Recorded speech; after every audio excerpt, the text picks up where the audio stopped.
Hello friend, কেমন আছেন আপনারা? আশা করি সবাই ভালো আছেন। তো ফ্রেন্ড, অনেকদিন থেকে আমি ভিডিও ছাড়তেছি না কাজের ব্যস্ততার জন্য।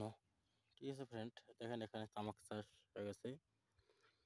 তো অনেকদিন যাবৎ আমি ভিডিও ছাড়তেছি না, কারণটা হচ্ছে আমি সময় পাইতেছি না। যদি কোনো কারো অসুবিধা থাকে তো অবশ্যই কমেন্ট করে জানিয়ে দেবেন। আর আমার যে গাড়িটা আছে বর্তমানে স্বরাজ 855, যেটা ঠিক আছে। আর ওই জন ডিরটা কিন্তু আমি বিক্রি করে দিয়েছি একটা প্রবলেমের কারণের জন্য। তো বর্তমান তো এই টলির কাজ চলতেছে, ওই জন্য সময় পাইতেছি না। তো ধীরে ধীরে ভিডিও ছাড়বো। আর যদি আপনারা নতুন ট্র্যাক্টরকে নিতে চান, কোনটা ট্র্যাক্টর নিলে ভালো হয়, কী অসুবিধা হইতেছে, সমস্ত কিছু ডিটেলস চান, তো অবশ্যই কমেন্টে জানিয়ে দেবেন এই ভিডিওর নিচে।